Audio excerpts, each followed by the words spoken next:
தமிழக அமைச்சரவை கூட்டம் நிதியமைச்சர் ஓ பன்னீர்செல்வம் தலைமையில் தொடங்கி நடைபெற்று வருகிறது. இதுபற்றி கூடுதல் தகவல்களை தலைமை செயலகத்தில் இருக்கும் நமது செய்தியாளர் சஞ்சீவியிடம் கேட்கலாம். சஞ்சீவி, இந்த அமைச்சரவை கூட்டத்தில் விவாதிக்கப்படக்கூடிய முக்கிய விஷயங்கள் பற்றி சொல்லுங்க.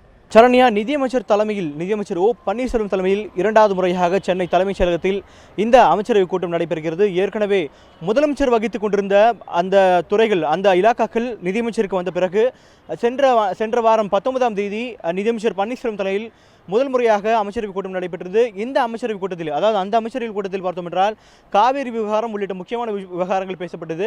இதைத் தொடர்ந்து இரண்டாவது முறையாக இன்று நிதியமைச்சர் பன்னீர்செல்வம் தலைமையில் கூட்டம் நடைபெற்றுக் கொண்டிருக்கிறது.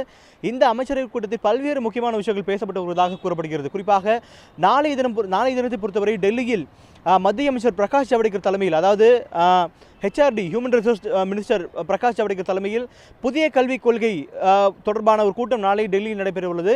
இந்த கூட்டத்தில் ஒவ்வொரு மாநிலம் சார்பாகவும் அந்தந்த மாநிலத்துடைய கல்வித்துறை அமைச்சர்கள், குறிப்பாக தமிழகத்தை பொறுத்தவரை பள்ளிக்கல்வித்துறை அமைச்சர் மாஃபா பாண்டியராஜன், அதே போல உயர்கல்வித்துறை அமைச்சர் அன்பழகன் உள்ளிட்டோர் நாளை அங்கு நடக்கக்கூடிய அந்த கூட்டத்தில் கலந்து கொள்கின்றனர். இந்த கூட்டத்தை பொறுத்தவரை பார்த்தோம் என்றால் புதிய கல்விக் கொள்கை தொடர்பான பாதகங்கள் மற்றும் சாதகங்கள், அதாவது நெகட்டிவ் மற்றும் பாசிட்டிவ் பாயிண்ட்ஸ், அதில் உள்ள நல்ல விஷயங்கள் மற்றும் கெட்ட விஷயங்கள் உள்ளிட்ட விஷயங்கள் தற்போது தயாராக உள்ளதாகவும் இந்த விஷயங்கள் தற்போது அமைச்சர்கள் வைக்கப்பட்டு விவாதிக்கப்படுவதாகவும் கூறப்படுகிறது.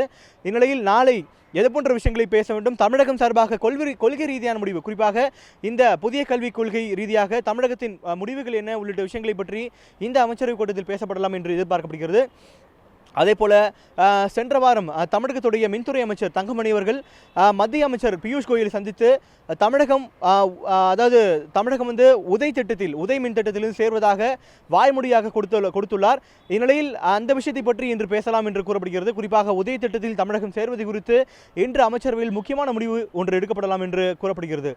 அதே போல காவேரி விவகாரத்தை பொறுத்தவரை காவிரியுடைய ஹை டெக்னிக்கல் கமிட்டி டீம், அதாவது உயர்மட்ட தொழில்நுட்ப குழுவை பொறுத்தவரை கிட்டத்தட்ட 2 வாரங்களுக்கு முன்பாக உச்சநீதிமன்றத்தில் தனது அறிக்கையை தாக்கல் செய்தது.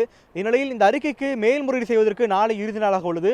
அதனால் இந்த கமிட்டிக்கு எதிராக மேல்முறையீடு செய்வதற்கு நாளை இறுதி நாளாக உள்ள நிலையில் அதை பற்றிய விஷயங்கள், இந்த மேல்முறையீட்டில் இது போன்ற விஷயங்கள் தமிழகத்து சார்பாக இடம்பெற வேண்டும் உள்ளிட்ட பல்வேறு விஷயங்கள் இந்த அமைச்சரவை கூட்டத்தில் பேசப்பட்டு வருகிறது. சரண்யா, சஞ்சீவி, சுமார் எத்தனை மணியளவில் இந்த கூட்டம் தொடங்கியது? இன்னும் எத்தனை மணி நேரம் இந்த கூட்டம் நடைபெற வாய்ப்பு உள்ளது? இந்த கூட்டத்தை பொறுத்தவரை சரியாக 5 மணிக்கு தொடங்கி கிட்டத்தட்ட இப்பொழுது 20 நிமிடமாக நடந்து வருகிறது. சரண்யா, அதாவது இந்த கூட்டத்தை பொறுத்தவரை இன்னும் அரை மணி நேரம், குறிப்பாக 1 மணி நேரம் வரை நடைபெறலாம், 6 மணி வரை நடைபெறலாம் என்று எதிர்பார்க்கப்படுகிறது. ஏனென்றால் நான் குறிப்பிட்டது போல கிட்டத்தட்ட 4 அல்லது 5 விஷயங்கள் கொள்கை ரீதியான முடிவை கொள்கை ரீதியான பல விஷயங்களை விவாதிக்கப்பட உள்ளது இந்த அமைச்சரவையில். அதனால் இந்த கூட்டமானது கிட்டத்தட்ட 5 மணிக்கு தொடங்கி 6 மணி, கிட்டத்தட்ட 1 மணி நேரம் வரை இந்த கூட்டமானது நடைபெறலாம். சரண்யா, தமிழக நிதியமைச்சர் பன்னீர்செல்வம் தலைமையில் அமைச்சரவை கூட்டம் தற்போது நடைபெற்று வருகிறது. அது தொடர்பான உங்களுடைய விரிவான தகவல்களுக்கு நன்றி சஞ்சீவி.